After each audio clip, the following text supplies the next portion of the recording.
কিন্তু সবটা খোলাসা সবটা তোমরা কয়েকটা দেখো আসলে একটা হলো ইমাম আবু হাইয়ান, এটা বড় ইমাম, তাফসীর জগতের ইমাম। উনি বলেছিলেন তাফসীর আল মুনি ওয়াহাসু ফিয়ান কাইফিয়াতুন নুতক বিআলফাজিল কুরআন ওয়া মাদলুলাতাহা ওয়া আহকামিহা الافراديه والتركيبيه معانيها التي تؤمل عليها حاله التركيب وتتمات الاجزاء। ইমাম আবু হাইয়ান কি বলেছেন? আলমে তাফসীর বলা হয় এমন একটি সাবজেক্টকে, এমন একটি বিষয়কে যেখানে বহস করা হয়, বহস মানে আলোচনা, যেখানে বহস করা হয় আন কাইফিয়াতুন নুতক বিআলফাজিল কুরআন, কোরআনের আলফাজকে কিভাবে তুমি উচ্চারণ করবে, কোরআনের আলফাজকে কিভাবে উচ্চারণ করবে, ওয়া মাদলুলাতাহা এবং কোরআনের আলফাজের মদুল্লাত অর্থাৎ কোরআনের লফজগুলো কি অর্থের উপর হচ্ছে, ওয়া আহকামিহা এবং কোরআনের আয়াত থেকে কোরআনের লফজ থেকে কি শরীয়তের কি হুকুম সাব্যস্ত হচ্ছে। কথা বুঝছো? জি। ইফরাদিয়া ওয়া তারকিবিয়া, ইফরাদিয়া মানে শব্দগত, শব্দগত, তারকিবিয়া মানে তারকিবের মধ্যে। কথা বুঝছো? ওয়ামানিহা কোরআনের আলফাজের অর্থ, এখানে এই লফজটি কোন অর্থের মধ্যে এসেছে, এই বাক্যটি কোরআনে আয়াতটি কোন অর্থের মধ্যে এসেছে, এইসব বিষয় নিয়ে যে এই সাবজেক্টের মধ্যে আলোচনা করা হয় ওইটাকে বলা হয় তাফসীর। এখন দেখো 2 নম্বর দেখো ইমাম জারকাশি কি বলেছেন শুনো। উনি বলেছেন তাফসীর আল মুনি ফাওয়াহি কিতাবুল্লাহ আল মুনাজ্জাল আলা নবিয়িহি ওয়া বায়ানু মানিহি ওয়া ইস্তিকরারু হাকামি ওয়া হুকমিহি। উনি আরেকটু শর্টকাট বলেছেন, প্রায় সংজ্ঞা প্রায় করিব। ইমাম জারকাশি কি বলেছেন শুনো। ইমাম জারকাশি উনি বলেছেন আলমে তাফসীর বলা হয় এমন একটি সাবজেক্টকে ইউফামু বিহি কিতাবুল্লাহ, যে সাবজেক্টের দ্বারা কি জানা যায়, কিতাবুল্লাহ, কোরআনে পাক সম্পর্কে জানা যায়, ভালোভাবে জ্ঞান লাভ করা যায়। এই কোরআন আমার নবীর উপর কি করা হয়েছে, নাযিল করা হয়েছে, মুনাজ্জাল আলা নবী, সেটা আমার নবীর উপর কি করা হয়েছে, নাযিল করা হয়েছে। তারপর আলমে তাফসীর বলা হয় এমন একটি সাবজেক্ট ওয়া বায়ানু মানিহি, যেটা কোরআনের মানি মতলবকে বর্ণনা করে দেয়, ওয়া ইস্তিকরারু হাকামিহি এবং কোরআনের আহকাম হুকুম আহকাম বের হয়, বের করা যায়। এবার 3 নম্বর দেখো ইমাম জুরকানি কি বলেছেন শুনো। ওয়া ইলমুন ইউবাহাসু ফিহি আন আহওয়ালিল কুরআনিল কারীম মিন হাইসু দালালাতিহি আলা মুরাদিল্লাহি তাআলা বিকদরি তাআকাতিল বাশারিয়্যা। মানুষের সাধ্য অনুযায়ী, মানুষের কোরআনে পাকের তো দেখো, কোরআনে পাকের যথাযথ তাফসীর কে করতে পারবে?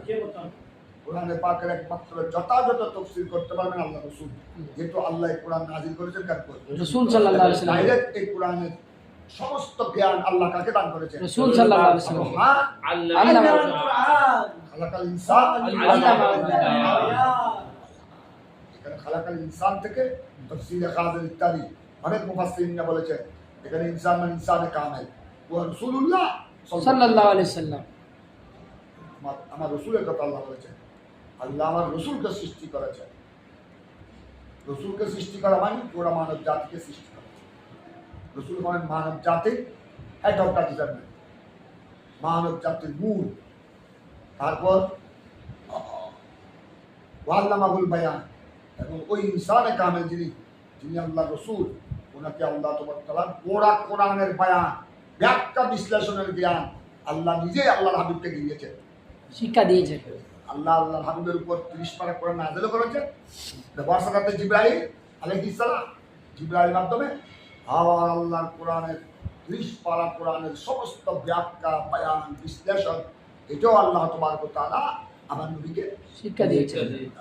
এই জন্য আপনার একমাত্র কোরআনের যথাযথ ব্যাখ্যা যিনি জানেন তিনি কে?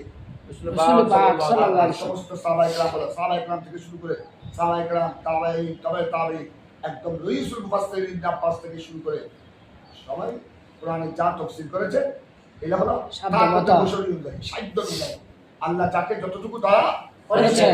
এই যে কারণ আল্লাহ তো ডাইরেক্ট কোরআনের যাবতীয় ব্যাখ্যা, বিশ্লেষণের জ্ঞান আল্লাহর হাবিব ছাড়া কাউকে দান করেন না, ডাইরেক্ট দেন না। অন্যরা তো সাহাবায়ে কেরাম পেয়েছেন আমার নবী থেকে। সাহাবায়ে কেরাম যা কোরআনের মালুমাত, ইলম, জ্ঞান পেয়েছেন কার থেকে? রাসূল সাল্লাল্লাহু আলাইহি ওয়াসাল্লাম। তাবিঈনরা পেয়েছেন সাহাবীদের থেকে, সাহাবায়ে কেরাম থেকে। কবে তাবিলে পেয়েছে? তাবিলে থেকে। এইভাবে একের পর আমরা পেয়েছি আমাদের উস্তাদ থেকে, তোমরা পাচ্ছ এখন আমাদের থেকে, তোমাদের উস্তাদ থেকে। কিন্তু ডাইরেক্ট তো রসুল পাক সাল্লাল্লাহু আলাইহি ওয়াসাল্লাম ছাড়া আর কাউকে আল্লাহ একদম ডাইরেক্ট প্রত্যক্ষভাবে কোরআনে পাকের বয়ান, বিশ্লেষণ, ব্যাখ্যা আর কাউকে শিক্ষা দেন নাই। একমাত্র শিক্ষা দিয়েছেন রাসূল পাক সাল্লাল্লাহু আলাইহি ওয়াসাল্লাম যে রসুলের উপর আল্লাহ কোরআন নাযিল করেছেন। নাযিল করেছেন। আবার ওয়া আল্লামাহুল বায়ান, ওয়া আল্লামাহুল বায়ান। আই বায়ানু মা কানা ওয়া ইয়াকুন, যা হয়েছে যা হবে কোরআনে পাকের ভিতরে যত মালুমাত যত ইলম আছে সব কিছুর বয়ান বিশ্লেষণ আল্লাহ কাকে শিক্ষা দিয়েছেন? রাসূল পাক সাল্লাল্লাহু আলাইহি ওয়াসাল্লাম। এজন্য তাফসীর হাজান বলেছে এটারা আর-রহমান আল্লামাল কুরআন খালাকাল ইনসান আল্লামাহুল বায়ান। ইনসান থেকে মুরাদ রাসূল পাক সাল্লাল্লাহু আলাইহি ওয়াসাল্লাম কামিল ইনসান। ইনসান। আমার রসুলের হলেন এক প্রকার কামেল মুকাম্মাল ইনসান। অন্যান্য ইনসানের মধ্যে কিছু না কিছু কি থাকবে, কিছু না কিছু থাকতে পারে, কিন্তু আমার রসুলের পাকের কাছে কোনো ঢাল নাই, নাই। তিনি মুনাজ্জাহ মুবাররা।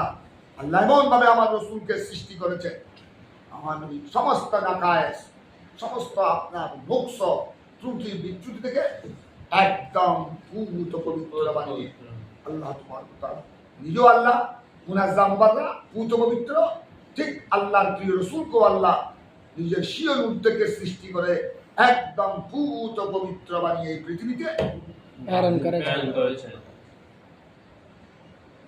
এই জন্য ইমাম সুলকানি এটাই বলেছেন যে আলহামদুলিল্লাহ বেকদরি তোয়াকাতিল মুসলিম তফসির বলা হয়। আর যারা সাহাবায়ে কেরাম থেকে এই পর্যন্ত যারা কোরআনের ব্যাখ্যা বিশ্লেষণ করেছেন আপন আপন সাহিত্য অনুযায়ী ওরা এই আয়াত থেকে কোরআন থেকে কোরআন এই আয়াত থেকে মুরাদুল্লাহ আল্লাহর মুরাদ কোনটা, এই আয়াত থেকে লফজের অনেক অর্থ আছে, কিন্তু এই আয়াত থেকে আল্লাহর ইচ্ছে কোনটা, আল্লাহর উদ্দেশ্য কোনটা, এটা যে এলম দিয়ে জানা যায়, যে এলমের মধ্যে এটার উপর আলোচনা করা হয়। অর্থাৎ এই আয়াত থেকে আল্লাহর মুরাদ, আল্লাহর উদ্দেশ্য আপন আপন সামর্থ্য অনুযায়ী যারা এইভাবে ব্যাখ্যা বিশ্লেষণ করেছেন, যে এলম নিয়ে আল্লাহর মুরাদের উপর আলোচনা বহস করা হয়, ওই এলমকে বলা হয় ইলমে তাফসীর। তোমরা এবার তোমরা কয়েকটা কেউ এটা বলেছেন 4 নম্বরে চলে যাও। বাযুল মুফাসসিরিন এটা বলেছেন পরিভাষায় তাফসীর বলা হয় ইলমুন নুজুল আয়াত। এই দেখো এগুলো সব তাফসীরের মধ্যে সম্পৃক্ত, এগুলি সব ইলমে তাফসীরের মাতাহাত ঢাকায়। একটা হলো ইলমুন নুজুল আয়াত, কোরআনে পাকের সূরা আয়াত কোন প্রেক্ষাপটে নাযিল হয়েছে। তোমরা যেটাকে বলে শান নুজুল, যে তাফসীরের মধ্যে শান নুজুল নিয়ে কি করা হয়, শান নুজুল। তারপর দেখো ও আকাশী জায়গা কোরআনে পাকের মধ্যে ঘটনাবলী, আয়াতুল কাসাস আছে, আয়াতুল এগুলো বলা আয়াতুল কাসাস, আয়াতুল কিসসাতুল বহুবচন কাসাস। কোরআনে পাকের তোমরা পড়তে বনি ইসরাইলের ওয়াকিয়া আছে, সূরা মরিয়ম আলাইহিস সালাম ওয়াকিয়া আছে, সূরা ইসলামের ঘটনা আছে, সূরা ইউসুফের মধ্যে ইউসুফ ইসলামের ঘটনা আছে, আছে না? কওমে আদ, কওমে আরাম, বিভিন্ন জাতির কি আছে, ঘটনাবলী, এইগুলোকে বলা হয় আয়াতুল কিসাস। এই কোরআনে পাকের আয়াত, কোরআনে পাকের আয়াত যদি তোমরা বিশ্লেষণ করো, এখানে ভাবে কিছু ভাবে আয়াতে হাকাম বিষয় দেখো তো 500 আয়াত তোলা আয়াত হাকাম, যেগুলো থেকে শরীয়তের হুকুম হাকাম সাব্যস্ত হয়, ওয়াজিব কি হয়েছে, সাব্যস্ত হয়েছে। এগুলো সবগুলো আয়াতে মুহকাম। আয়াতে হাকাম। আর কিছু হয় আয়াতুল কাসাস, আয়াতুল কাসাস যেগুলো বিভিন্ন ঘটনার উপর যেসব আয়াতে কারিমা নাযিল করা হয়েছে, বিভিন্ন ঘটনার সাথে সম্পৃক্ত, বিভিন্ন ঘটনার সাথে এগুলি হলো আয়াতুল কাসাস। আল্লাহ কেন নাযিল করেছে? যাতে ওইসব ঘটনা থেকে আমরা কি করতে পারি, শিক্ষা লাভ করতে পারি। আখিরি জমানার উম্মত, আমরা শেষ জমানার উম্মত, আমরা যেন ওই আগের ঘটনাগুলো থেকে শিক্ষা লাভ করতে পারি। ইবরাত হাসিল করতে পারি। ইবরাত আর কিছু আছে, কিছু পড়েছ আয়াত হাকাম, আর কিছু আয়াতুল কাসাস, আর কিছু আছে আয়াতে আওসাফে বারিতা, আয়াতুস সাফাত, আয়াতে সাফাতে বারিতা। সাফাতে বারিতা মানে আল্লাহর গুণাবলী, আল্লাহর গুণাবলী। আল্লাহ ওসব আয়াতের মধ্যে আল্লাহ নিজের পরিচয় তুলে ধরেছেন। যেমন কুল হু আল্লাহু আহাদ, আল্লাহ দে আহাদ, আল্লাহু সামাদ, আল্লাহ বেনিয়া, লাম ইয়ালিদ ওয়ালাম ইউলাদ ওয়া লাম ইয়াকুল লাহু কুফুয়ান আহাদ। আল্লাহর কোনো শরীক নাই, সমকক্ষ নাই। আল্লাহ কারো থেকে জন্ম হয় নাই, কাউকে জন্ম দেয় নাই। এগুলি হলো আল্লাহ গুনাহ। আল্লাহু লা ইলাহা, ওই আয়াতুল কুরসি, লা আয়াত তাখুযুহু আল্লাহু লা ইলাহা ইল্লা হুয়াল হাইয়ুল কাইয়্যুম। বিভিন্ন জায়গায় ওয়াল্লাযী লা ইলাহা ইল্লাহু বিভিন্ন আয়াতের মধ্যে আল আল্লাহ মালিকুল কুদ্দুস। নিজের পরিচয় কি করেছেন? নিজের তুলে পরিচয় ধরেছেন। হুয়া সামিউল বাসীর, নিজের পরিচয়। ইন্নাল্লাহা আলিমুন হাকিম। যেসব আয়াতে পাকের মধ্যে আল্লাহ আল্লাহর জাত পাকের উপর আলোচনা হয়েছে, আল্লাহর গুণাবলী সম্পর্কে ব্যাখ্যা বিশ্লেষণ করা হয়েছে, ওইসব আয়াতকে বলা হয় আয়াতে সিফাতে বারিকা। সিফাতে বারিকা। আয়াতুস সিফাত, আয়াতুস সিফাত। এখন তো ইলমে তাফসীর বলা হয়, ইলমে তাফসীরের মধ্যে এগুলো নিয়ে কি করা হয়? শান নুজুল নিয়ে ওয়াকিয়া ঘটনাবলী নিয়ে কথা বুঝছো? কেন ওয়াসবাবুন নাযালা ফিহা, কোন কারণে এই আয়াত নাযিল হলো কথা বুঝছো? আসবাব নিয়ে আলোচনা হবে কথা বুঝছো? তারপর সেখানে আপনার ওয়াতারতিবে মুক্কিহা ওয়া মাদানিহা, এখানে কোন সূরা মুক্কি, কোন সূরা মাদানি, কোনটা হিজরত আগে নাযিল হয়েছে, আর হিজরত পরে।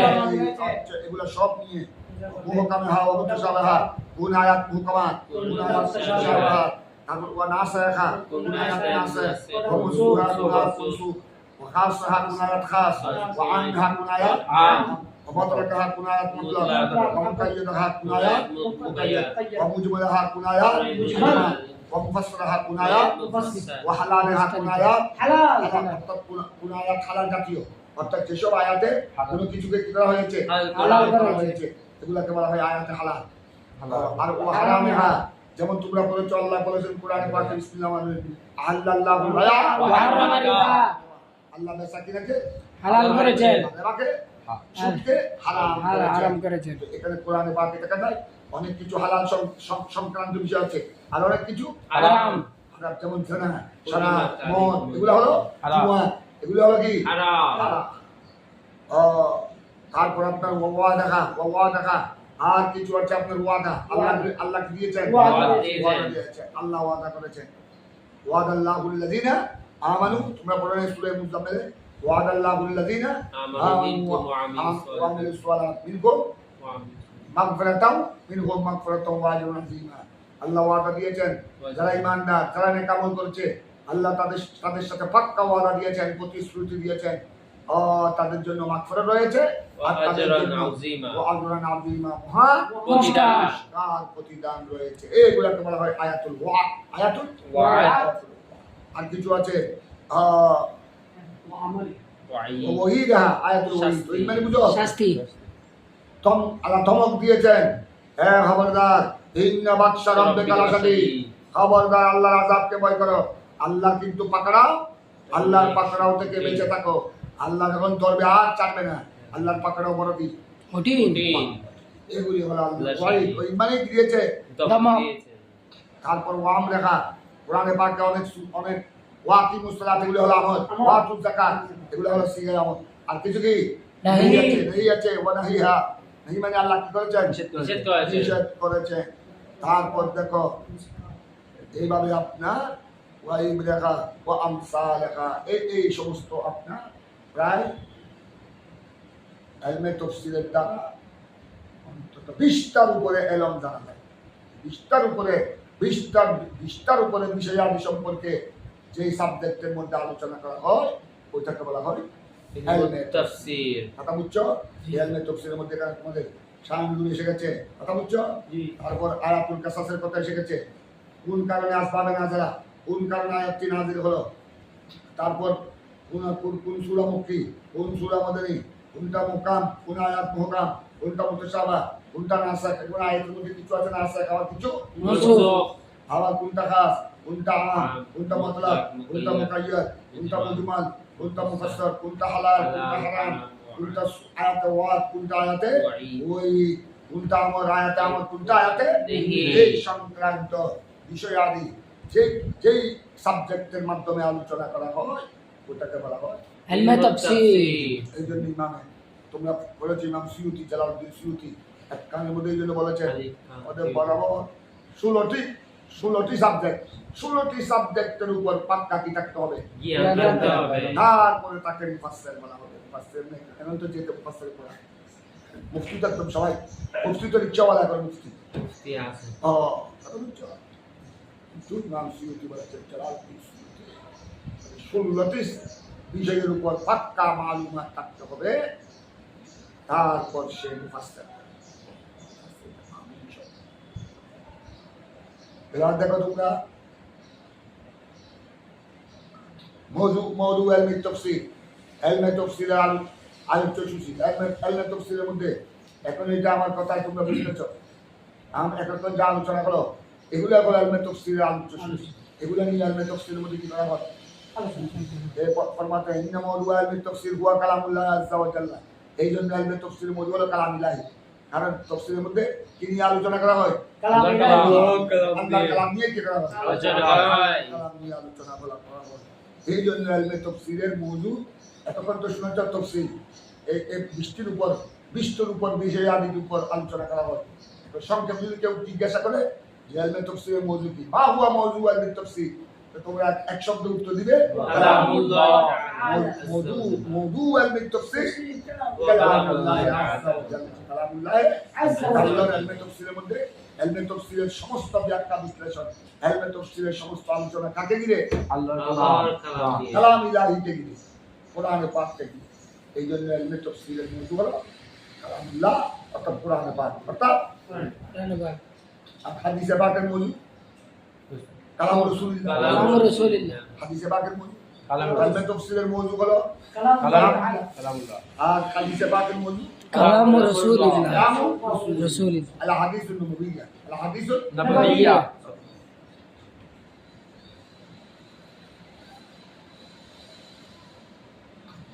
আর কালাম ইলাহি এটা হলো আল্লাযী হুয়া ইয়ামবু কুল্লি হিকমাতিন ওয়া মা'দানি এইটাই হলো আপনার সমস্ত জ্ঞান বিজ্ঞানের ইয়ামবু ইয়ামবু বলি বুঝো খাজানা ভান্ডার এটাই হলো আপনার এই ইলমে কালাম ইলাহি কোরআনে পাক আল্লাহর কালাম এটাই হলো সমস্ত জ্ঞান বিজ্ঞানের কি ভান্ডার।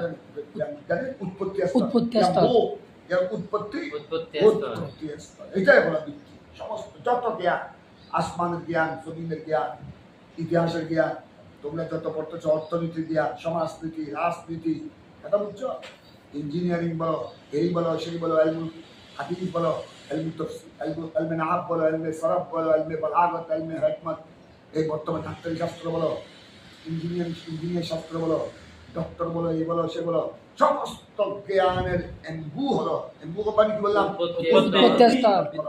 कुरान करीम কোরআন ইয়ামবু কুল্লি হিকমাতিন ওয়া মা'দানি তারপর তোমরা গরজ দেখো এলমে তাফসীরের গরজ মা হুয়া গরজু এলমে তাফসীর মা হুয়া গরজু এলমে তাফসীর এলমে তাফসীরের লক্ষ্য উদ্দেশ্য প্রত্যেক কিছু একটা কি থাকতে হবে প্রত্যেক কিছু একটা টার্গেট থাকতে হবে লক্ষ্য উদ্দেশ্য থাকতে হবে লক্ষ্য উদ্দেশ্য দ্বারা কোনো কাজ করলে এই কাজকে বলা হয় অযথা একজন মানুষ এই যারা মাইটাল যারা সারাদিন পুকুর করছে পালন করে। মাটি কাটছে এদের তারা পুকুর যাবে না তো সারাদিন যে তুমি জিজ্ঞাসা করো সারাদিন সে মাটি টানলো মাটি কাটলো তুমি তাকে সন্ধ্যেবেলা আসলে চলে হে বাচ্চাল সারাদিন এত পরিশ্রম করছো আটার দাম পায়ে পড়ছে, ওরা শরীর তোমার বুঝে গেছে কেন এগুলো করছো লক্ষ্য উদ্দেশ্য আরেকটা লক্ষ্য উদ্দেশ্য আছে নাই আছে। এর মধ্যে সব লক্ষ্য উদ্দেশ্য। বাহ, আমি গরিব মানুষ এটা না করে আমি চলবে কি করে এগুলি করছি আমি এত পরিশ্রম এটি পরিশ্রম আমি জানি তো এটা অনেক পরিশ্রমের কাজ কিন্তু আমার তো এই কাজ না করে আমার কোনো উপায় আমার ঘরে তো ভান্ডার নাই আমার কাছে জায়গা জমি নাই গোলা ভরা দান নাই এগুলো থাকলে না করতাম এই যে আমি সারাদিন এত পরিশ্রম করছি এদের ইচ্ছাওয়ালা ইচ্ছা চালাচ্ছে ভ্যান চালাচ্ছে এই যে কুলি মজুরি করছে আর একটা লক্ষ উদ্দেশ্য হবে আমার এত পরিশ্রম করে আমি যা টাকা পাবো আমি সন্ধ্যাবেলায় যা বেতন পাবো ওই বেতন দিয়ে আমি সংসার চালাই আমি যাওয়ার সময় চাউল কিছু নিয়ে যাবো তরি তরকারি ওইটা দিয়ে আমার পরিবার চলে যাবে এরও একটা কাজ করছে আর লক্ষ্য উদ্দেশ্য করে না আছে এলমে তাফসীরের লক্ষ্য থাকবে না হ্যাঁ এলমে তাফসীরের খরচ করো ওয়ালা তাআলা আলা মুরাদিল্লাহি তাআলা ওয়ালা তাআলা على مراد الله تعالى এই আয়াতের মধ্যে আল্লাহর মুরাদ এই আয়াতে আল্লাহ কি মুরাদ দিয়েছেন